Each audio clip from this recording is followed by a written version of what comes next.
What exactly are you taking from me? Your sorrow, every rejection, every night you cried alone, every prayer that found nothing, all of it gone by morning. And that's all? The sorrow is the price. That's not what I asked. I asked if that's all. You will wake up lighter than you have ever been. And the man, he'll be real, not forced? Real, genuine. He will choose you. Completely. Take it.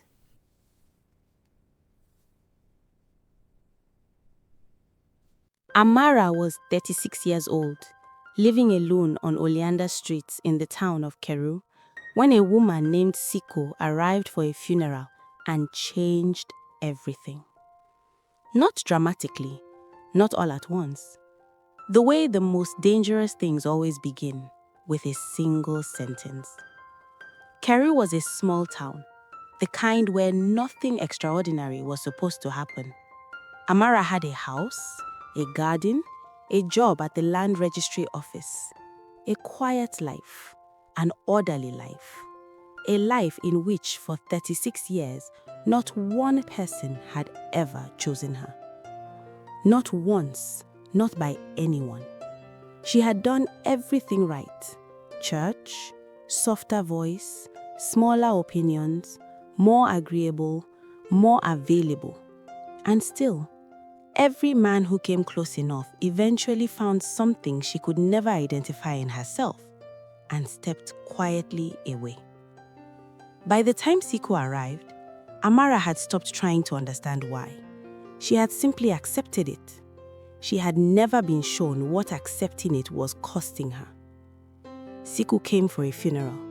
A distant cousin of Amara's neighbor, people said, just passing through. They talked at the reception, later than everyone else. And from the very first exchange, something was wrong about Ciku that Amara could feel but not name. Her questions were too accurate. Not rude, just precise. Surgical, like a woman who had been briefed.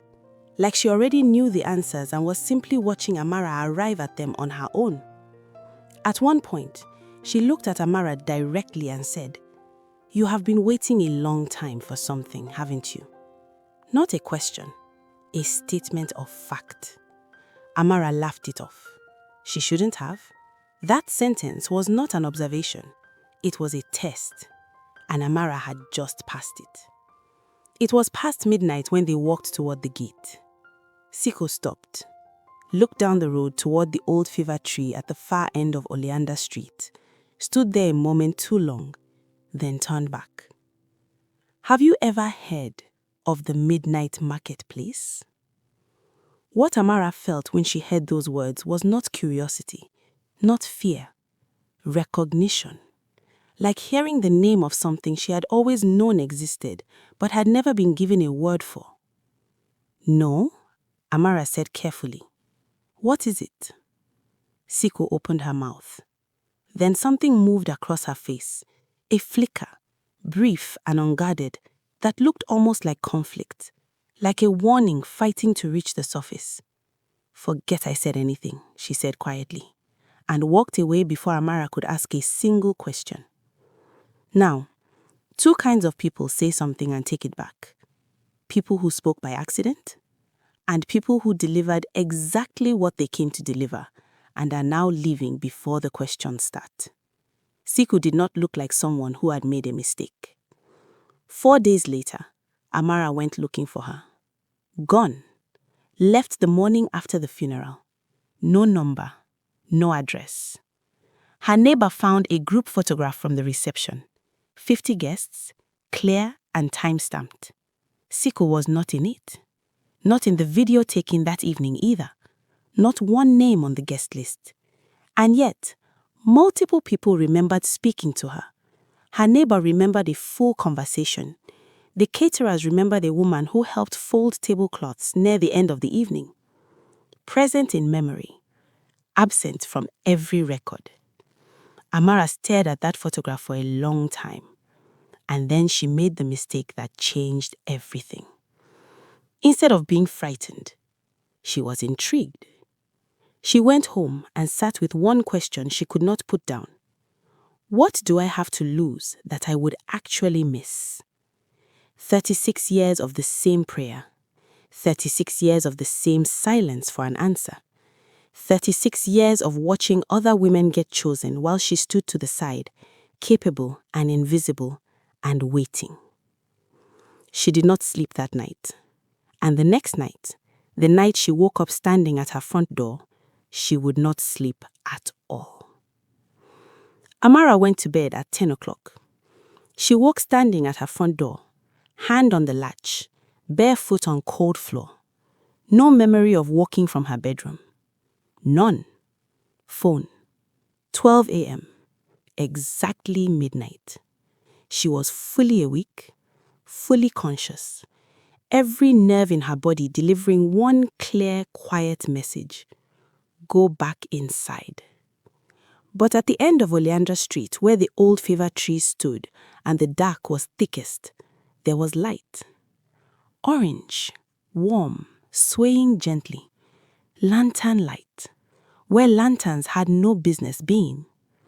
She stood in her doorway for one long moment, then she walked toward it. She cannot account for how long the walk took. Time did something strange that night. Stretched in some places, compressed in others. The walk that should have taken 2 minutes, she believes took 20. She also believes it took 2.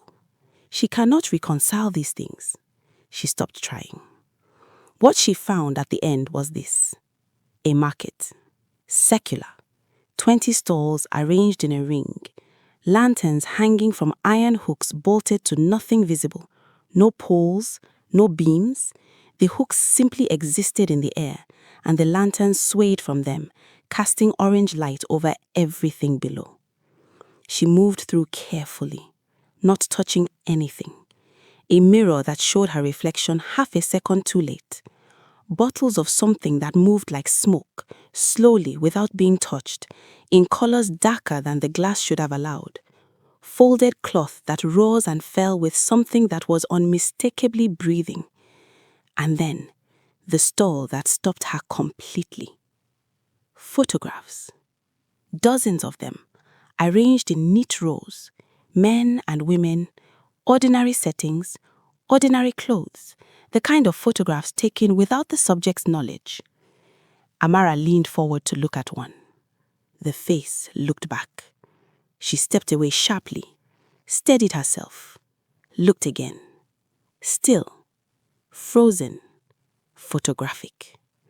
She walked away from that store quickly and did not look back. And something, not a hand, not a voice, not anything she could later describe, guided her with quiet, patient certainty toward the center of the circle. The woman at the center stall was already watching her. Old. Not frail old, dense old. The kind of old that accumulates in things that have been standing in the same place for centuries. Wrapped in cloth the color of a sky before a storm. Hands flat on the counter. Eyes on Amara with the settled patience of someone who has been expecting a specific visitor. Not tonight specifically, just eventually, inevitably. Amara, she said. I didn't tell you my name, Amara said. No, she agreed, you didn't. A chair appeared where there had been no chair. Amara sat. Here is what was said at that counter, all of it. Because this is where most people, when they hear this story, expect a trick, a deception, fine print hidden in shadows. There was none. The old woman looked Amara in the eye and laid it out plainly. A man would come. Real, genuine, not manufactured, not forced. He would see Amara fully and choose her without confusion or hesitation.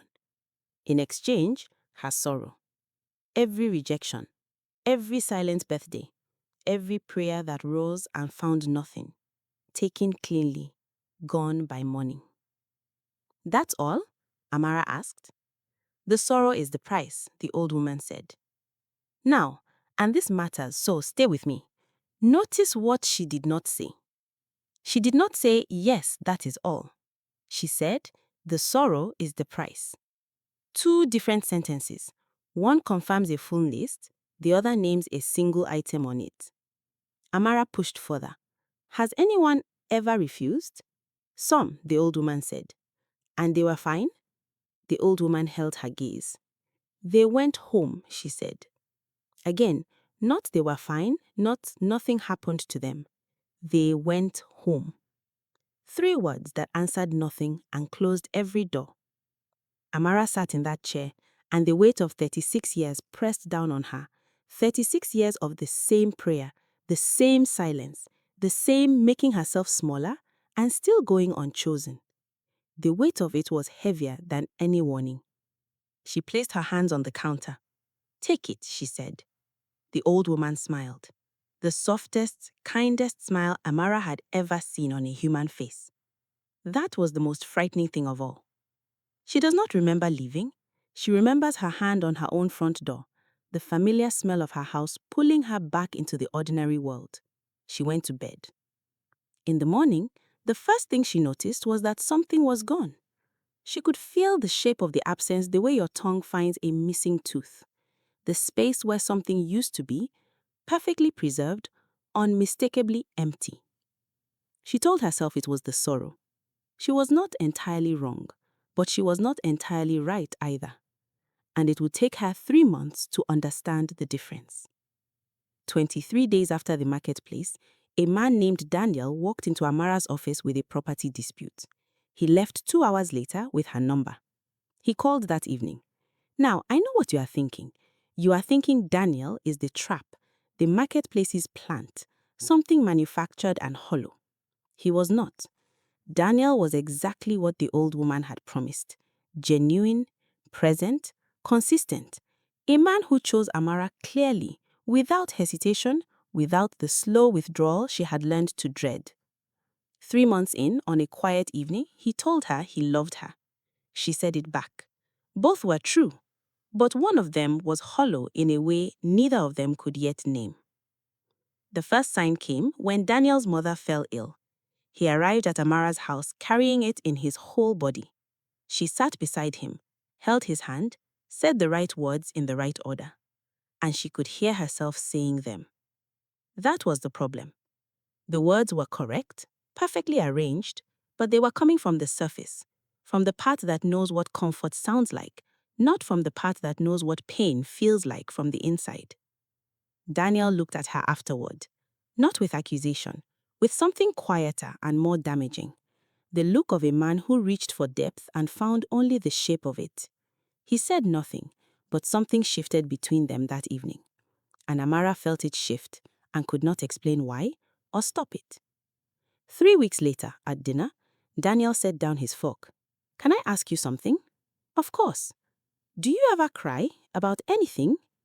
The question sat between them like something dropped from a height. I've never seen you really cry, he said quietly. Never seen you frightened, never fall apart.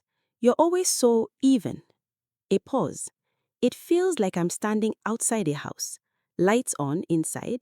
I hear movement. I knock and I know someone is there, but the door never opens. Amara looked at him, and she had no answer. Not because she was hiding one, because she was also standing outside that house. She had been standing outside it since the morning she woke up lighter than she had ever been in her life. She started noticing the shape of what was missing. A colleague at work whose father died. Amara stood at her desk and reached, the way she used to reach, for the feeling that would make her cross the room. Nothing. Not coldness, not cruelty. Absence. Like reaching for a light switch in a room she had lived in for years and finding only smooth wall. She remembered, distantly and factually, that she used to cry at funerals, that strangers' grief used to settle on her like a weight she hadn't asked to carry. That once, a song had caught her off guard on a drive home, and she'd pulled over on the roadside for 20 minutes because she couldn't see through the tears.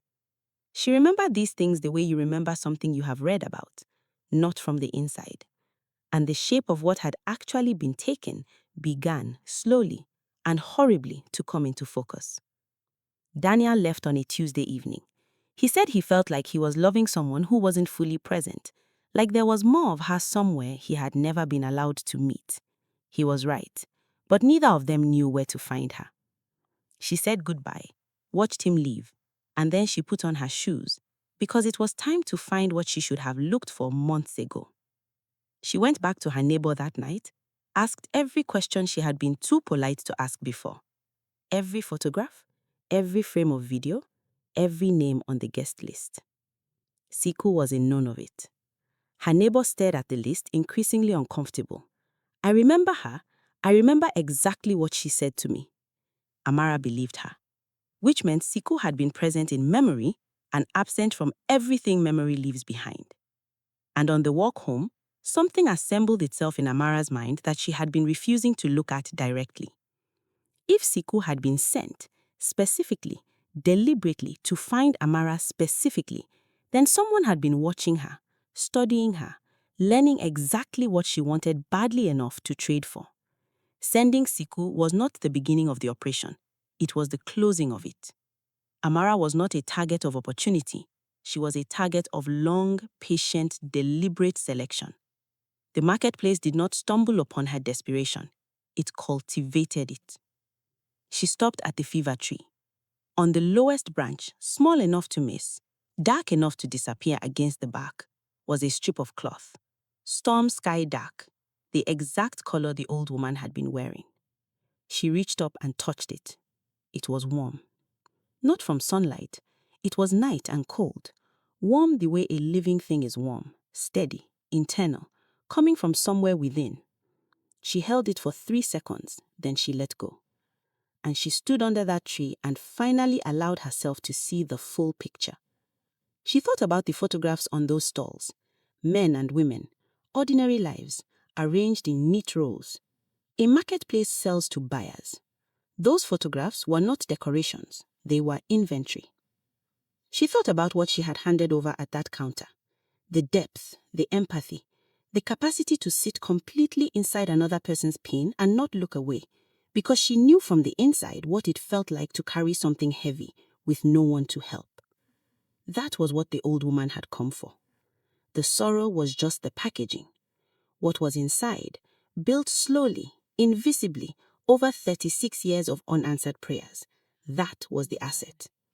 And Amara had signed it all away without reading a single label. She thought about who would want to buy something like that. Who would want specifically to drain people of their capacity to feel deeply, to connect truly, to love in the ways that last. The marketplace was not just taking from the people who came to it, it was supplying something to someone else.